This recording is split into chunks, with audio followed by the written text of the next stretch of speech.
The men building artificial intelligence have been telling you something out loud for years, and almost nobody is listening.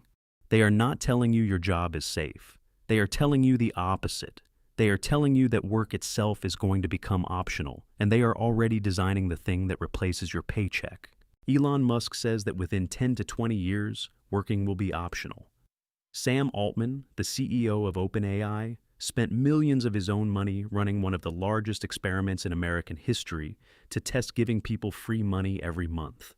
The CEO of Anthropic wrote that long-term income support will likely be necessary. These aren't protesters. These aren't conspiracy theorists. These are the people who own the machines. So here's the question this video is really about.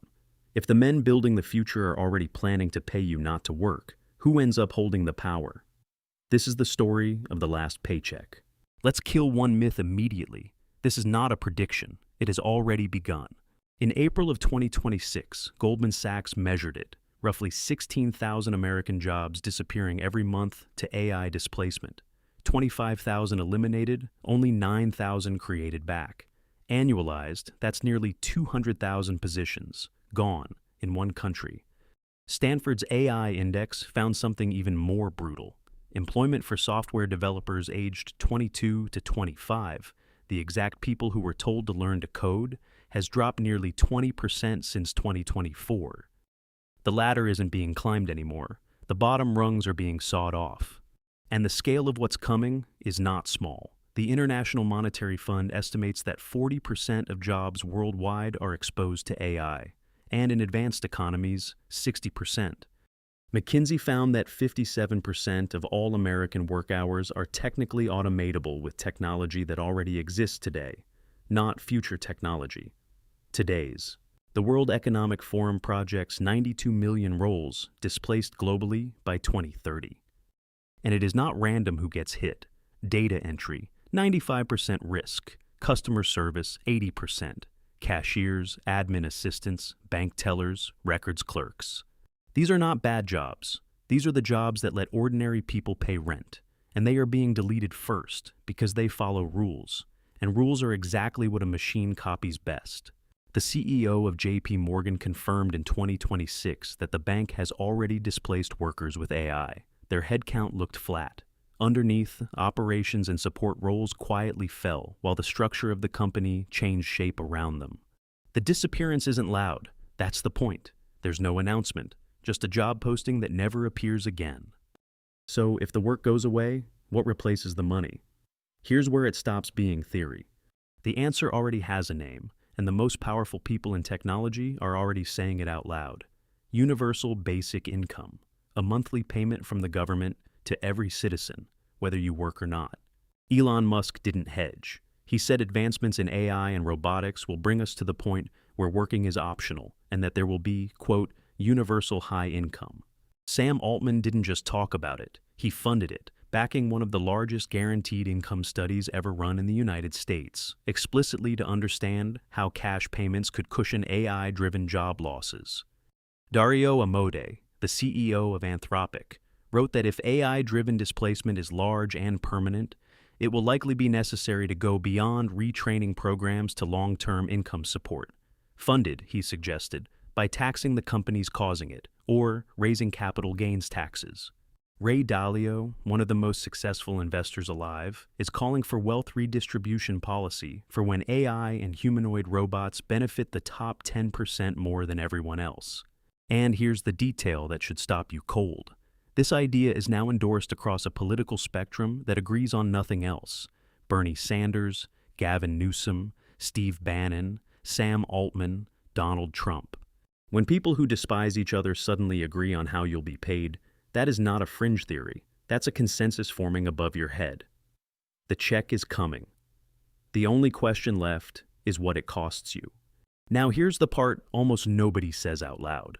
A wage and a payment are not the same thing, and the difference is everything. When you earn a wage, you have leverage. You can quit. You can strike. You can negotiate, walk out, take your labor somewhere else. Your work is a thing you own, and it makes you dangerous. Every right workers have ever won was won because they could withhold something the powerful needed. A payment is different. A payment is granted. and anything that can be granted can be adjusted, reduced, conditioned. If your income no longer comes from what you do, but from a decision someone else makes about you, then you don't have a job, you have a status. And whoever writes the check decides what that status is worth.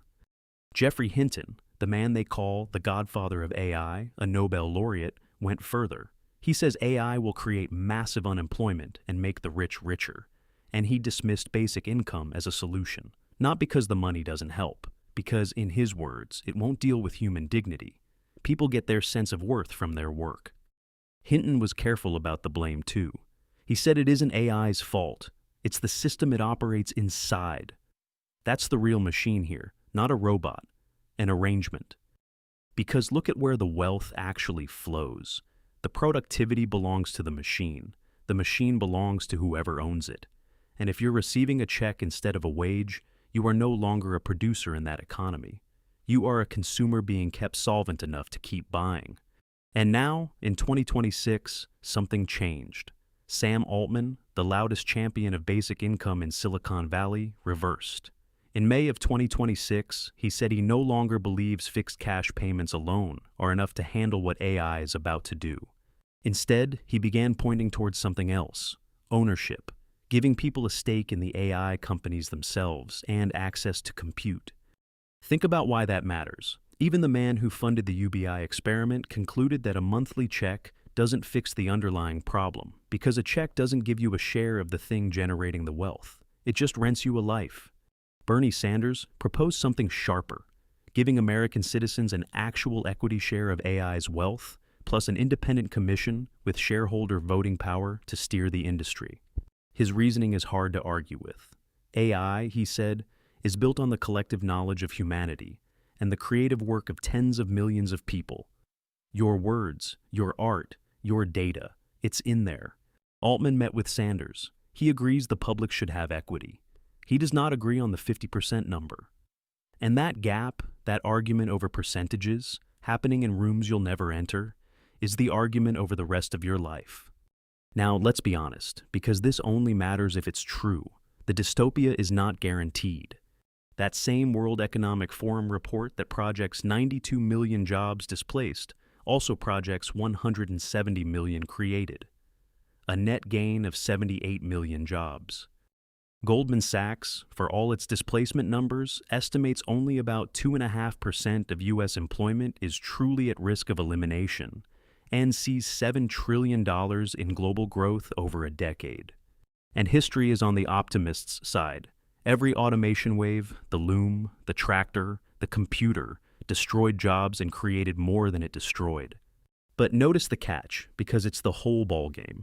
The displaced are clerical and administrative workers. The created jobs skew technical, requiring advanced training. The OECD says net job creation is conditional on retraining, not automatic. So, the honest version isn't that everyone becomes useless. It's harder than that. The jobs come back, but not to the same people, and not fast enough.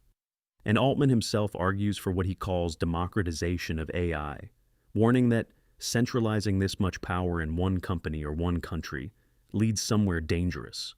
So, this isn't a prophecy. It's a fork in the road, and we are standing on it right now. So, strip away the noise. Here's what's real. The work is changing faster than the retraining. The wealth is concentrating in whoever owns the machines. And the fix being offered to you is a check. A check is not evil. A check is just weak. It keeps you alive. It does not make you free. So here's the only lesson that matters. There will be two kinds of people in the economy that's coming: people who receive and people who own. Every previous generation was told, get skills, get a job, trade your hours for money. That deal is being quietly rewritten while everyone argues about robots. The new deal is simpler and colder. Own something. A skill machines can't copy. A business. An asset. A stake in the thing doing the producing. Because in an economy where labor is optional, the only thing that isn't optional is ownership. Sam Altman figured that out and reversed his whole position. Bernie Sanders is fighting for it in Congress. The billionaires are already on that side of the line. Nobody is going to hand you a share. You have to go take one. The paycheck is dying. Ownership isn't.